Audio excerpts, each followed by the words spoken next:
Good morning officers. आज हम लोग इस वीडियो में बहुपद के बारे में जानेंगे। इस वीडियो में सबसे पहले हम लोग जानेंगे बहुपद किसे कहते हैं। इसके बाद हम लोग सीखेंगे बहुपद के घात क्या होते हैं। इसके बाद हम लोग सीखेंगे कि बहुपद के प्रकार कितने होते हैं। इसके बाद हम लोग लास्ट में सीखेंगे बहुपद के शून्य क्या होते हैं और उसको कैसे ज्ञात किया जाता है। तो चलिए हम लोग स्टार्ट करते हैं। तो सबसे पहले हम लोग सीखते हैं बीजीय व्यंजक के बारे में। इसको सीखने से पहले आपको सीखना होगा कि बीजीय व्यंजक क्या होता है। तो चलिए इसको अच्छी तरह से सीखिए, काफी आसान है ये। बीजीय व्यंजक क्या होता है, ध्यान दीजिएगा। बीजीय व्यंजक जो होता है ना वो दो पद से मिलकर बना हुआ रहता है। एक होता है चर राशि और एक होता है अचर राशि। ठीक है, अब बात आती है सर चर क्या होता है। तो चर को हम लोग कहते हैं वेरिएबल। चर को हम लोग क्या कहते हैं, वेरिएबल कहते हैं।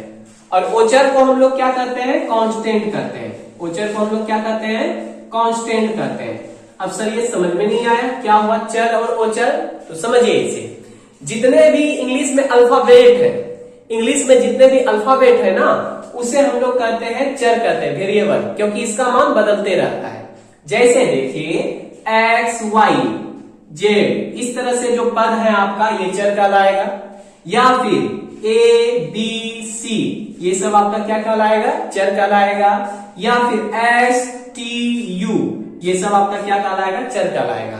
तो जितने भी इंग्लिश अल्फाबेट है वो आपका क्या कहलाता है, चर कहलाता है। यानी इनका जो मान है बदलते रहता है। ठीक है, और ओचर राशि किसे कहते हैं, तो ओचर राशि जिसका मान बदलता नहीं है, जो कांस्टेंट रहता है, जिसका मान बदलता नहीं है। सर इसके अंतर्गत क्या क्या आते हैं, इसके अंतर्गत अंक आते हैं। क्या आते हैं, इसके अंतर्गत अंक आएंगे। जैसे अंक में हो गया 2, -3, 5/7, ठीक है, ये सभी संख्या, या -9/5, ये सभी संख्या ओचर राशि कहलाती हैं। या फिर रूट में आ जाए √2, √5 या -√7, या फिर पाई भी हो सकती है, तो पाई ये भी आपका क्या कहलाएगा, ओचर राशि कहलाएगा। ठीक है, तो बीजीय व्यंजक जो है वो किससे किससे मिलकर बना रहता है, चर और ओचर राशि से मिलकर बनता है क्या, बीजीय व्यंजक। ठीक है, तो कुछ बीजीय व्यंजक का मैं एग्जांपल देता हूं जिसमें क्या हो, चर और ओचर दोनों। जैसे देखो एक एग्जांपल आपके पास देते हैं, सिंपल सा एग्जांपल देते हैं, 5x पे पावर 9 दे देते हैं। ठीक है, तो यहां पे बताओ तो, और इसके बाद और आगे लिख देता हूं 6y पे पावर -7 प्लस 7z पे पावर 2/3, ये है आपके पास। ठीक है, तो ये आपका एक क्या है, बीजीय व्यंजक है। ये बीजीय व्यंजक क्यों है, इसका रीजन समझिए। ये बीजीय व्यंजक इसीलिए है क्योंकि इसमें चर और ओचर दोनों हैं। तो वैसा पद जिसमें चर और ओचर राशि मिला हुआ हो, उसे जो तैयार होता है उसे हम लोग क्या कहते हैं, बीजीय व्यंजक कहते हैं। तो बीजीय व्यंजक में कौन कौन सा राशि रहता है, चर और ओचर राशि रहता है। तो इसमें बताइए तो चर क्या क्या है, चर मतलब इंग्लिश का अल्फाबेट। तो इंग्लिश का अल्फाबेट क्या क्या है, एक्स है, वाई है और क्या है, जेड है। तो ये सभी क्या कहलाते हैं, चर राशि कहलाते हैं। अब इसमें सर ओचर राशि क्या है, तो ओचर राशि है, ध्यान दीजिएगा, एक्स के आगे 5 लगाया तो 5 ओचर राशि हो गया, क्योंकि संख्या या अंक को हम लोग क्या कहते हैं, ओचर राशि कहते हैं। जैसे y के आगे देखिए क्या लगा हुआ है, 6 लगा हुआ है, या जेड के आगे क्या लगा हुआ है, 7 लगा हुआ है। ये सभी क्या कहलाते हैं, ओचर राशि कहलाते हैं। ठीक है, तो चर मतलब क्या हो गया, अल्फाबेट। ओचर मतलब क्या हो गया, कोई भी संख्या या अंक हो गया। ठीक, अब बात आती है सर ये तब क्या है, ये जो यहाँ पे दिया हुआ है इसे हम लोग कहते हैं घात। इसे हम लोग क्या कहते हैं, घात कहते हैं, घात, पावर कहते हैं। जैसे हम आपसे पूछें कि बताओ x जो चर है, x एक चर है ना, इसका पावर कितना है, घात कितना है, तो आप कहिएगा 9 है। घात कितना है, 9 है। उसी तरह से हम पूछेंगे कि बताइए y का पावर कितना है, यानी कि y का घात कितना है, तो कितना है, देखिए तो -7 है। अब इसी तरह से हम पूछेंगे बताइए z का घात कितना है, तो z एक चर राशि है और इसका घात कितना है, 2/3 है। तो यहां पे हमें 3 चीज सीखने को मिला। पहला क्या, चर किसे कहते हैं, तो अल्फाबेट जो होता है ना उसको हम लोग चर कहते हैं। जैसे इस बीजीय व्यंजक में एक्स वाई जेड ये आपका क्या है, चर है। ठीक, इसके बाद ओचर राशि क्या होता है, इसका जो गुणक होता है, इसका जो गुणक होता है उसको हम लोग कहते हैं ओचर राशि। ओचर राशि क्या है, इसमें 5 है, 6 है, 7 है।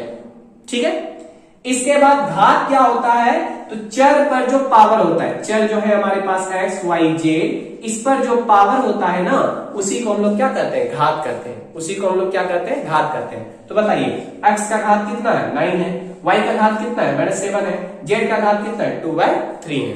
तो ये आपका हुआ बीजीय व्यंजक। इसी प्रकार से देखिए यहाँ पे ये भी तो आपका बीजीय व्यंजक है, ध्यान से देखिएगा, 6x² + 5 y पे पावर 3 + 4 z पे पावर 7, ये भी आपका एक बीजीय व्यंजक है ना।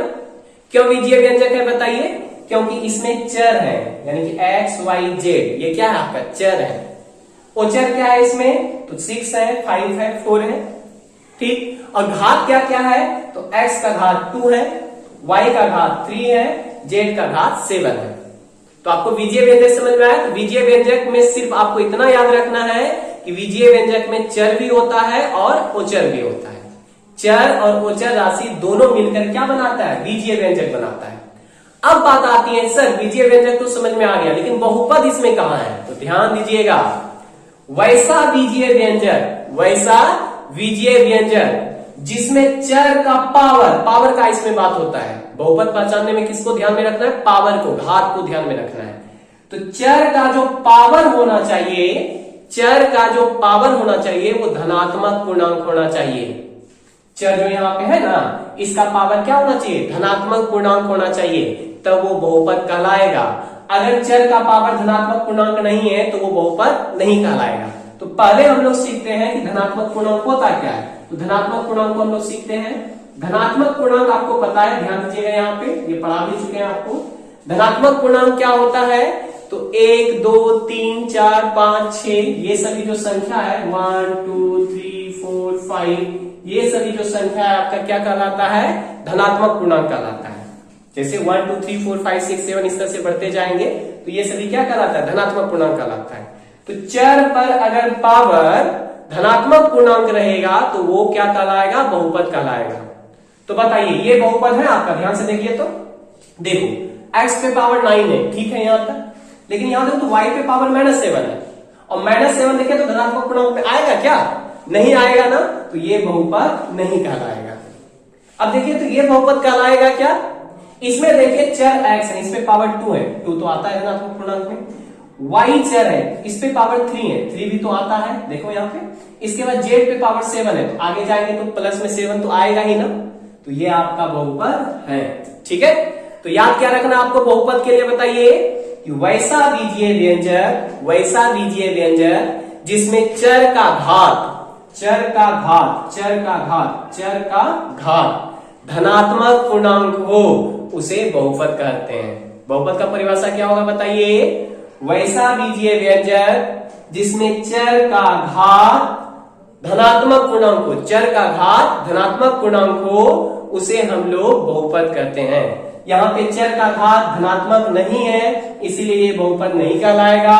और यहाँ भी देखिए 2/3, तो ये तो धनात्मक पूर्णांक में नहीं आएगा, धनात्मक पूर्णांक में बटे में भी नहीं आता है, ठीक ना। लेकिन इसमें ये धनात्मक पूर्णांक क्यों है, क्योंकि 2 3 7 ये सभी तो धनात्मक पूर्णांक के अंतर्गत आता है, तो ये सभी क्या है, बहुपद है। तो ये पूरा क्या है आपका, बहुपद है, ठीक है। तो चलिए हम लोग परिभाषा लिखते हैं इसका। चलिए मैंने यहाँ पे बहुपद का परिभाषा लिख दिया है। बहुपद किसे कहते हैं बताइए, वैसा बीजीय व्यंजक जिसमें चर का जो घात होना चाहिए वो धनात्मक पूर्णांक हो, तो उसे हम लोग क्या कहते हैं, बहुपद कहते हैं। यानी यहाँ जो चर है x y z, इस पर जो घात होना चाहिए, यानी जो पावर होना चाहिए, वो कैसा होना चाहिए, धनात्मक पूर्णांक होना चाहिए। धनात्मक पूर्णांक मतलब 1 2 3 4 5 ये सभी आपका धनात्मक पूर्णांक कहलाता है। तो यहाँ पे देखिए x y z चर है, इस पे पावर के रूप में 3 है, 2 है, 1 है, तो ये आपका क्या कहलाएगा, बहुपद कहलाएगा। अब यहाँ पे देखिए बहुत सारे बहुपद में आप देखिएगा कि 2 चर या 3 चर गुना के रूप में होगा। जैसे यहाँ पे देखिए x y देखिए तो गुना के रूप में है ना, तो x पे पावर 2 है, y पे पावर 2 है, तो पावर हमें देखना है, पावर देखना है। तो पावर इस पे 2 है, पावर 2 है, तो पावर जो 2 है ये धनात्मक पूर्णांक है ना।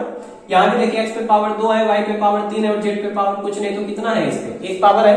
तो यहाँ भी पावर 2 3 1 ये सभी क्या है आपका, धनात्मक पूर्णांक है। तो अगर चर का पावर धनात्मक पूर्णांक रहेगा तो वो बहुपद कहलाएगा, ठीक है। अब यहाँ पे देखिए यहाँ पे देखिए हमें चर पे पावर देखना है, इसके साथ जो गुणक लगा हुआ है उसे हमें ध्यान नहीं देना है। गुणक हमेशा जो रहेगा वो परिमेय संख्या भी रह सकता है, अपरिमेय संख्या भी रह सकता है, ठीक है। तो चर का हमें पावर देखना है, चर का पावर हमेशा क्या देखना है आपको, चर का पावर। यदि x है तो x का पावर, y है तो y का पावर, z है तो z का पावर देखना, यानी कि उस पे घात कितना है। तो देखो x पे पावर 7 है तो 7 धनात्मक पूर्णांक है, y पे पावर 2 है तो 2 भी धनात्मक पूर्णांक है, z पे पावर 5 है तो 5 भी किसमें आएगा, धनात्मक पूर्णांक में आएगा। तो ये भी आपका क्या कहलाएगा, बहुपद कहलाएगा। तो बहुपद में 2 या 2 से अधिक चर भी रह सकता है, जैसे यहाँ पे देखिए या एक चर भी रह सकता है, जैसे इसमें देखिए सिर्फ चर क्या है, इस पूरे बहुपद में बताइए इसमें चर के रूप में क्या है, तो इसमें चर के रूप में सिर्फ क्या है, x है। तो ये एक चर वाला बहुपद हो गया, ठीक है। अब यहाँ पे देखिए चर के रूप में a भी रह सकता है, तो यहाँ पे देखो चर के रूप में क्या है, a है और b है। तो इसमें बताओ चर क्या हो गया, इसमें चर हो गया a और b हो गया। इसमें बताइए चर क्या है, तो इसमें x y z यानी x y z 3 चर है। तो एक चर वाला भी बहुपद हो सकता है, 2 चर वाला भी बहुपद हो सकता है, 3 चर वाला भी बहुपद हो सकता है, 5 चर वाला भी बहुपद हो सकता है, कितनों भी चर वाला होगा वो बहुपद हो सकता है। लेकिन चर का हमेशा क्या देखना, आपको पावर देखना है। अगर चर पर पावर धनात्मक पूर्णांक है तो वो बहुपद है। अब हम लोग बहुपद की पहचान करने के लिए सीखते हैं। एग्जाम में एक क्वेश्चन जो है इससे जरूर रहती है, अगर इसे आपने अच्छी तरह सीख लिया तो 1 मार्क्स फिक्स है आपका एग्जाम में। तो चलिए अच्छी तरह सीखते हैं। तो बहुपद पहचानने में हमें 2 बात का ध्यान रखना है। पहला ये, अगर बहुपद दिया हुआ है तो उसमें आप पहले चर को ढूंढिए। किसे ढूंढना है, चर को ढूंढना है। दूसरा क्या देखना है कि चर पर पावर धनात्मक पूर्णांक है या नहीं है। अगर धनात्मक पूर्णांक होगा तो बहुपद होगा, अगर धनात्मक पूर्णांक नहीं होगा तो बहुपद नहीं होगा, ठीक है। तो किस चीज को करना है, हमें पहले चर ढूंढना है, फिर क्या करना है, उस पे पावर देखना है। चलो देखो, तो पहला नंबर हम लोग देखते हैं। तो सबसे पहले नंबर में देखिए तो इसमें चर क्या क्या उसको ढूंढिए। तो चर यहाँ पे है x y z, चर ढूंढ लिए। अब इसके बाद उस पे पावर ढूंढिए। पावर देखिए तो धनात्मक पूर्णांक है या नहीं है, धनात्मक पूर्णांक मतलब 1 2 3 4 5 6 7 इस तरह से रहना चाहिए। तो देखो चर है x, इस पे पावर है 3, धनात्मक पूर्णांक है। चर है y, इस पे पावर है 6, धनात्मक पूर्णांक है। चर है z, इस पे पावर है 5, धनात्मक पूर्णांक है। यानी कि यहाँ पे x y z सभी चर पे जो पावर है वो क्या है, धनात्मक पूर्णांक है। अगर सभी चर का पावर धनात्मक पूर्णांक होगा तो उसे हम लोग क्या कहेंगे, बहुपद कहेंगे, ठीक है। तो इसमें सभी जो है धनात्मक पूर्णांक है ना घात, तो ये आपका बहुपद है, ठीक। तो हमें किस चीज का ध्यान रखना है, पहले चर ढूंढो फिर पावर ढूंढो। पावर अगर धनात्मक पूर्णांक है तो बहुपद होगा। चलो दूसरा नंबर पे चेक करो। तो पहले चर को ढूंढिए। तो चर यहाँ पे x y z, ठीक है। अब इसका पावर देखिए, सभी का पावर जो है ना धनात्मक पूर्णांक होना चाहिए। तो यहाँ पे देखिए x पे पावर 2 है, धनात्मक पूर्णांक है। लेकिन यहाँ पे देखिए तो y पे पावर माइनस में हो गया, और माइनस में तो धनात्मक पूर्णांक होता नहीं है। तो माइनस में धनात्मक पूर्णांक नहीं होता है, तो इसीलिए यहाँ पे देखिए चर पे पावर माइनस में है, इसीलिए ये बहुपद नहीं होगा। तो ये बहुपद नहीं है, ठीक है। इसके बाद आगे देखिए, अब इसको सीखते हैं। इसमें पहले चर ढूंढो, कहां पे चर है। तो चर है आपका x है और x है। अब इस पे पावर देखिए, धनात्मक पूर्णांक है या नहीं है। धनात्मक पूर्णांक मतलब होता है पूर्ण अंक, पूर्ण अंक में बटे में नहीं रहती है। जैसे 1 2 3 4 5 6 7 8 इसमें कई बटे हैं नहीं है ना। तो पूर्णांक जो होता है वो बटे में नहीं रहता, इस चीज का ध्यान रखिएगा। देखो यहाँ पे चर पे जो पावर है 2 धनात्मक पूर्णांक है, चर पे पावर है 7 धनात्मक पूर्णांक है। लेकिन यहाँ पे देखिए चर पे पावर क्या है 3/4, और 3/4 ये तो पूर्णांक है ही नहीं। धनात्मक पूर्णांक के अंतर्गत क्या 3/4 आता है क्या, बटे में नहीं आता है, इस चीज का ध्यान रखिएगा।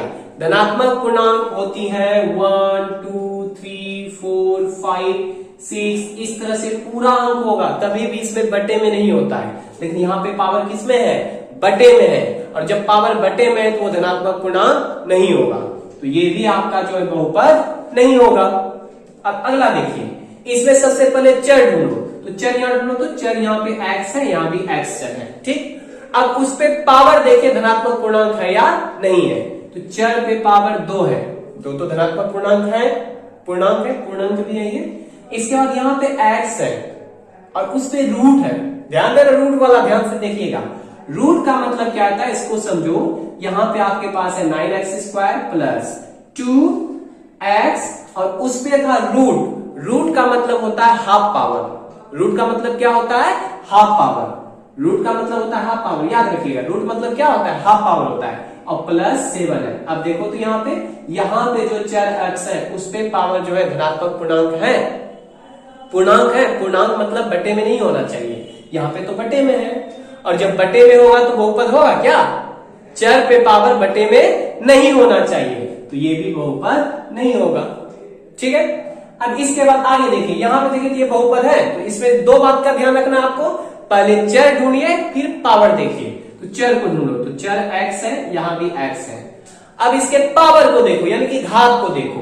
तो इस पे पावर 2 है, तो 2 तो आपका धनात्मक पूर्णांक है। x पे पावर कुछ नहीं, तो ऊपर में कितना है? 1 है। 1 भी धनात्मक पूर्णांक होती है ना। तो इसका मतलब हुआ चर पे पावर जो है धनात्मक पूर्णांक है। अब देखो आप लोग कंफ्यूज होंगे यहाँ पे रूट को लेकर के। देखो ये रूट जो है ना 2 पे है, x पे नहीं है। ये रूट किस पे है? 2 पे है, x पे नहीं है। हमें चर पर पावर धनात्मक पूर्णांक होना चाहिए। तो चर पे पावर देखिए 1 है, चर पे पावर 2 है, तो ये आपका बहुपद होगा। ठीक है। अगला देखिए, इसके बाद यहां देखो तो ये धनात्मक पूर्णांक है क्या? सॉरी, ये बहुपद है क्या? सोच के बताओ। देखो आपको देख करके लग रहा होगा कि ये धनात्मक पूर्णांक है, लेकिन आपको देख करके लग रहा होगा कि ये बहुपद है, लेकिन वास्तविक रूप से ये बहुपद नहीं है। इसको अच्छी तरह से डील करते हैं। देखो x पे पावर कुछ नहीं तो 1 है ना। अब इसको आगे सॉल्व करो, तो x² है तो x² हो गया प्लस, यहां पे देखो तो x पे पावर 1 है, लेकिन x पे पावर 1 किधर है? नीचे में है। जैसे नीचे से ये ऊपर जाएगा तो ये पावर किस में हो जाएगा? माइनस में हो जाएगा। 1 पावर जो यहाँ पे प्लस में था, जैसे ये ऊपर जाएगा तो पावर किस में हो जाएगा? माइनस में हो जाएगा।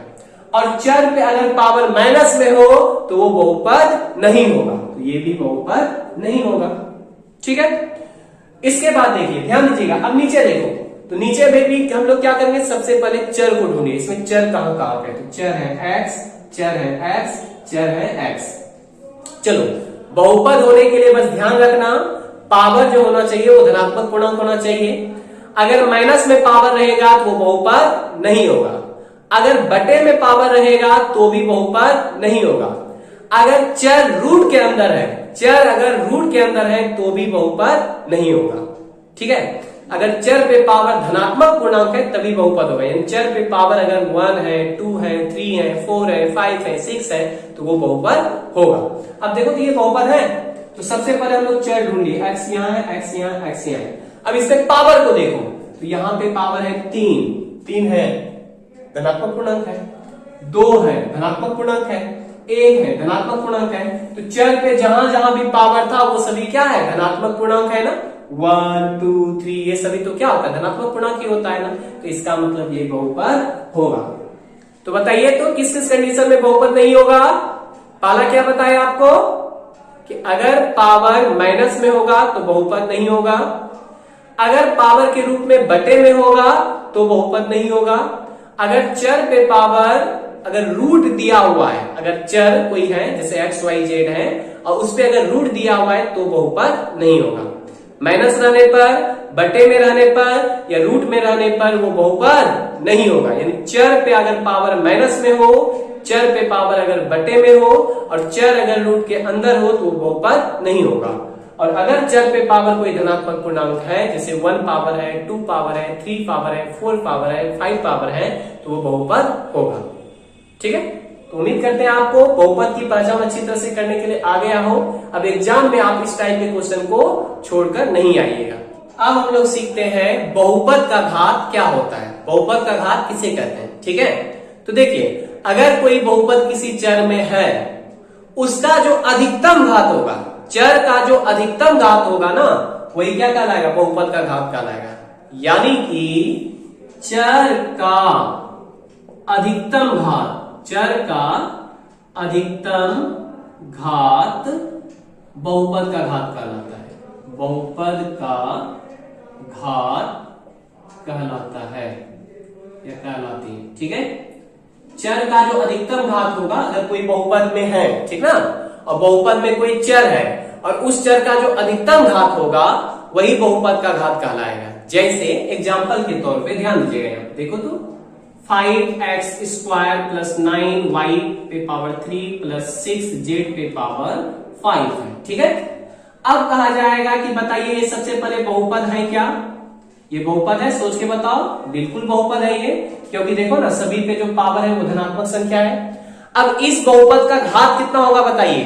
तो मैंने क्या बताया अभी, इसमें जो चर है दिया हुआ उसका जो हाईएस्ट घात होगा, चर का जो हाईएस्ट घात होगा, तो देखो चर है x y z है, इसमें से हाईएस्ट घात कितना है? तो पावर 2 है, पावर 3 है, पावर 5 है, तो हाईएस्ट घात कितना है आपका? 5 है ना, इसलिए इस पूरे बहुपद का घात कितना हो जाएगा? 5 हो जाएगा।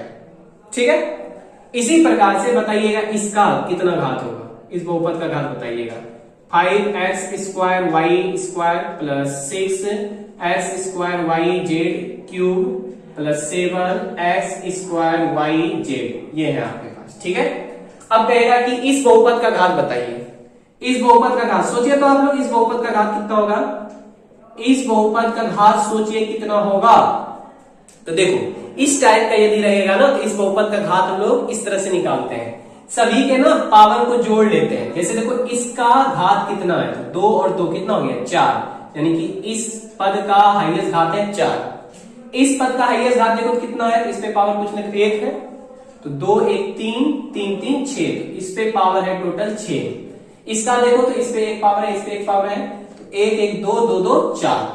तो बताइए तो इनमें से हाईएस्ट घात कितना है बताइए? जब इनटू में रहे ना आपका, सभी के पावर को आपको क्या करना है? जोड़ देना है, और जोड़ करके वो घात होती है।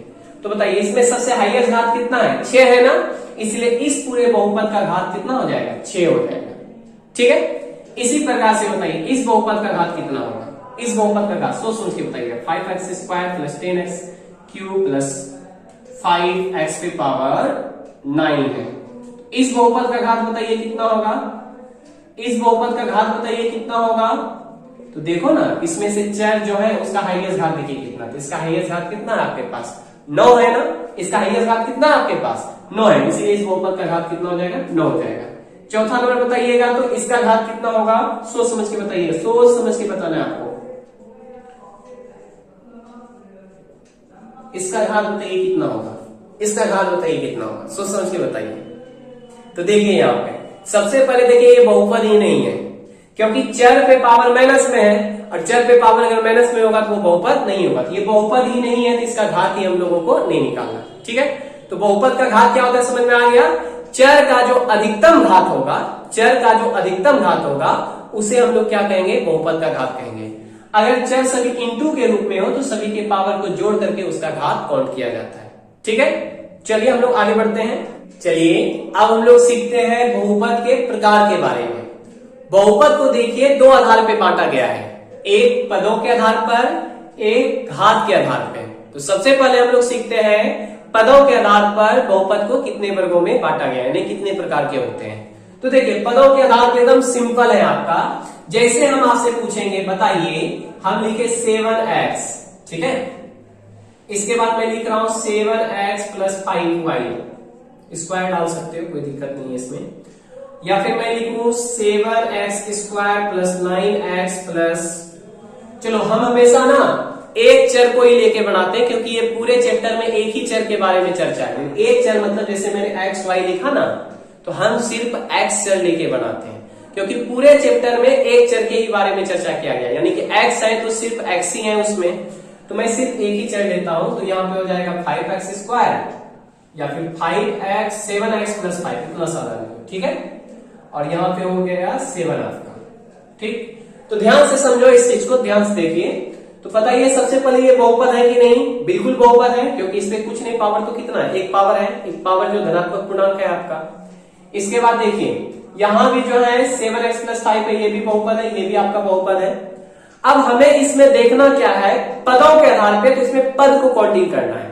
अब ध्यान में रखिएगा प्लस माइनस जो है पद को अलग करती हैं। अगर किसी भी किसी भी चर और सरल राशि के बीच में अगर प्लस माइनस डाला हुआ है तो पद को अलग करता है। जैसे यहाँ पे देखो, यहाँ पे प्लस यहाँ भी है, प्लस यहाँ भी है, तो इस तरह से ये टोटल कितना पद हो गया, काउंट करो तो 1 2 3 पद हो गया। यहाँ पे इसके बीच में प्लस है तो यहाँ पे कितना पद हो गया, 2 पद हो गया। इसमें कितना पद है, 1 पद है। उसी प्रकार से यहाँ बताओ कितना पद होगा, 9x³ + 7x² - 5x + 9, ये है। इसमें बताओ कितना पद है। तो हम क्या बताए अभी, प्लस माइनस जो है पद को अलग करता है। तो यहाँ पे देखो प्लस है, माइनस है, प्लस है, ये पद को अलग करा, कितना पद हो गया देखो, 1 2 3 4, ठीक है। तो पद के आधार पे बहुपद कई प्रकार के होते हैं। तो जैसे देखिए, इसका सिंपल सा नाम है, जैसे इस बहुपद में बताइए एक पद है ना, इसे हम लोग कहेंगे एक पदी बहुपद। क्या कहेंगे बताइए, एक पदी बहुपद कहेंगे, ठीक है। इसमें देखिए कितना पद है, 2 पद है ना, तो इसे हम लोग कहेंगे द्विपदी बहुपद। इसे हम लोग क्या कहेंगे बताइए, द्विपदी बहुपद कहेंगे। इसमें देखिए तो कितना पद है आपके पास, 3 पद है ना, इसको हम लोग कहेंगे त्रिपदी बहुपद, त्रिपदी बहुपद कहेंगे। उसी प्रकार से देखिए यहाँ पे इसमें कितना पद है, 4 पद है ना, इसे चतुर्पदी कहेंगे। इसी तरह से बताइए, इसी तरह से 5 रहेगा तो पंचपदी, 6 रहेगा तो षष्ठपदी, 7 रहेगा सप्तपदी। इसी तरह से जितने भी आगे हैं वो सभी क्या कहलाएगा, बहुपदी बहुपद कहलाएगा, ठीक है। तो इसमें कुछ नहीं है, एक पद है, एक पदी, 2 पद है, द्विपदी, 3 पद है, त्रिपदी हो गया। तो ये जनरल है आपका, इसमें ज्यादा दिमाग लगाने की जरूरत नहीं है। चलो, इंपॉर्टेंट जो है वो है आपका घात के आधार पे। किसके आधार पे है बताइए, घात के आधार पे। तो सबसे पहले ध्यान से देखो, हम अगर आपसे पूछें कि x + 5 लिखा हुआ है, ठीक है, तो बताओ इस बहुपद का घात कितना है, इस बहुपद का घात बताओ कितना है, इस बहुपद का घात बताइए, इस बहुपद का घात कितना होगा। ये आपका x + 5 है, तो मैंने क्या बोला, बहुपद का घात मतलब हाईएस्ट घात। तो हाईएस्ट घात कितना है, इसमें 1 ही है ना, तो इस बहुपद का घात कितना है, 1 है। इसी प्रकार से बताइए तो x² + 9x + 5 है। इस बहुपद का घात बताओ कितना है, इस बहुपद का घात बताओ कितना है। इस बहुपद का हाईएस्ट घात कितना है, 2 है, तो इस बहुपद का घात कितना हो गया, 2 हो गया। इसके बाद बताइए इसका घात कितना है, ठीक ना, इस बहुपद का घात बताइए कितना है। तो इसका हाईएस्ट घात कितना है आपके पास, 3 है। इसी प्रकार इसका बताइए, कोई दिक्कत नहीं, बीच में गोल जैसे देखो 4 के बाद 3 और 2 पावर वाला नहीं है, तो कोई दिक्कत नहीं है इसमें। इस बहुपद का घात बताइए कितना है, इस बहुपद का घात कितना है आपके पास, हाईएस्ट घात एक बात, हाईएस्ट घात कितना है आपके पास, 4 है। तो देखो घात के आधार पे बहुपद कई प्रकार के होते हैं। इसमें से ध्यान दीजिएगा, यहाँ पे सबसे ज्यादा इंपॉर्टेंट ये टॉपिक है आपका, कि घात, जिस बहुपद का घात 1 हो, जैसे देखो इस बहुपद का हाईएस्ट घात कितना है, 1 है, बहुपद का घात 1 है ना, तो इस बहुपद का घात 1 है, इसलिए एक घात वाले बहुपद को हम लोग कहते हैं रैखिक बहुपद। क्या कहते हैं हम लोग बताइए, रैखिक बहुपद कहते हैं। एक घात वाले बहुपद को क्या कहते हैं, रैखिक बहुपद कहते हैं, ठीक है। इसके बाद देखिए, इस बहुपद का हाईएस्ट घात कितना है, 2 है ना, तो 2 घात वाले बहुपद को हम लोग कहते हैं द्विघात बहुपद। क्या कहते हैं हम लोग, द्विघात बहुपद कहते हैं। 2 घात वाले बहुपद को क्या कहते हैं, द्विघात, यानी हाईएस्ट घात 2 है, पूरे बहुपद का घात 2 हो गया, तो इसको क्या कहेंगे, द्विघात बहुपद। इसके बाद बताइए 3 घात वाले बहुपद को क्या कहेंगे, 3 घात वाले को कहते हैं त्रिघात बहुपद। 4 घात वाले को कहते हैं चतुर्घात बहुपद, चतुर्घात बहुपद कहते हैं, या इसी को कहा जाता है द्विघात बहुपद, द्विघात बहुपद, ठीक है। 5 घात वाले को पंचघात, 6 घात वाले को षष्ठघात, इसी तरह से ये बढ़ते जाएगा, ठीक है। तो हमें जो पढ़ना है आप क्लास में, बस यहां तक हमें पढ़ना है, द्विघात तक ही पढ़ना है। तो हमें ज्यादा जानकारी आगे लेना नहीं है, आगे के क्लास में आप लोग चतुर्घात तक भी बनाइएगा। तो चलिए, एक घात वाले बहुपद को क्या कहते हैं, रैखिक बहुपद, बहुत बार क्वेश्चन आ चुका है। 2 घात वाले को क्या कहते हैं, द्विघात बहुपद। 3 घात वाले को क्या कहते हैं, त्रिघात बहुपद। 4 घात वाले को क्या कहते हैं, चतुर्घात बहुपद कहते हैं, ठीक है। इसके बाद देखिए, ध्यान दीजिएगा, 2 बहुपद और होता है आपका। एक होता है आपका, ध्यान देना है यहाँ पे, उच्चर बहुपद, उच्चर बहुपद, और एक होता है आपका शून्य बहुपद, शून्य बहुपद। इसको समझते हैं हम लोग, ध्यान दीजिएगा। ओचर बहुपद किसे कहते हैं? जिसमें कोई भी चर नहीं हो। जैसे देखिए -7 या 5 या 2/3, इसमें बताइए तो कोई चर है? जैसे देखो यहां पे मैंने -7 लिखा, इसमें कोई चर है? XYZ कुछ भी है? इसमें कोई XYZ है या ABC कुछ है? नहीं है ना। तो इस तरह के बहुपद को हम लोग क्या कहते हैं? ओचर बहुपद कहते हैं। यानी कि ओचर बहुपद किसे कहेंगे? तो ओचर राशि जिसमें रहती है, जिसमें कोई भी चर नहीं हो, उसको हम लोग क्या कहते हैं? ओचर बहुपद कहते हैं। अब बात आती है ओचर बहुपद का घात कितना होगा। तो ध्यान दीजिएगा यहाँ पे, देखो अगर मैं बोलूं 5 है, अब इसका घात कितना होगा बताओ। तो 5 को देखो तो हम लोग लिख सकते हैं क्या? 5 × 1। अब 5 × 1 जब आप लिख सकते हैं, ध्यान से समझिएगा, तो 5 × 1 के जगह हम लोग लिख सकते हैं क्या? x पे पावर 0। x पे पावर कितना लिख सकते हैं? 0, क्योंकि आपको पता है कि किसी पर भी पावर 0 कितना होता है? 1 होता है। तो जहां पे 1 है उसके लिए x पे पावर 0 लिख सकते हैं। तो इस तरह से देखिए, अगर मैं इसमें मान लो कि x चर है, तो इसका पावर कितना है? 0 है ना। इसका मतलब इस बहुपद का घात कितना है? 0 है। तो याद रखिएगा, ओचर बहुपद का घात कितना होता है? तो 0 होता है। ओचर बहुपद का घात कितना होता है? 0 होता है। यानी कि हम कह सकते हैं कि ओचर बहुपद का घात कितना होता है बताइए? 0 होता है। ठीक है। इसके बाद बात आती है कि शून्य बहुपद किसे कहते हैं। तो सिंपल सी बात है, जैसे हमारे पास है 0x² + 0x + 0, ठीक है ना, सिंपल है, ये है आपके पास। तो बताइए, तो इसका पूरा रिजल्टेंट आपके पास क्या आएगा? 0 आएगा ना, क्योंकि 0 गुना कुछ भी करेंगे तो 0। तो शून्य को ही हम लोग कहते हैं शून्य बहुपद कहते हैं। अब बात आती है कि शून्य बहुपद का घात कितना होगा। हो सकता है, बताओ, अगर इस तरह से रहा होता, अगर मान लो कि यहाँ पे इसका जो गुणक है, इसका जो गुणक है और इसका जो गुणक है, ये सभी 0 है, ये सभी क्या है? 0 है। तो इसमें हाईएस्ट घात कितना है? 2 है ना। अगर यही हम कहते, मान लो कि किसी पे पावर रहा होता 100 और इसका जो आगे का गुणक रहता वो 0 रहा होता, और 0x पे पावर समथिंग कुछ भी रहता, 3 रहता या 0x रहता, कुछ भी रहता, तो बताओ इसका हाईएस्ट घात कितना है इसमें? तो 100 है ना। अगर इस तरह रहा होता तो इसका घात हाईएस्ट कितना है? 2 है। तो शून्य बहुपद का कहते घात कितना होगा? 2 होगा। अगर इस तरह रहा होता तो इसका हाईएस्ट घात कितना है? 100 है। तो इस तरह से रिजल्टेंट जो आएगा इसका भी क्या आएगा? 0 ही आएगा ना। तो शून्य बहुपद का बताइए घात आप डिफाइन कर सकते हैं क्या? अगर इस तरह रहा होता तो इसका हाईएस्ट घात कितना होता? 100। तो आप कहते बहुपद का घात 100 होगा। अगर इस तरह से रहा होता तो इसमें हाईएस्ट घात कितना है? 2 है।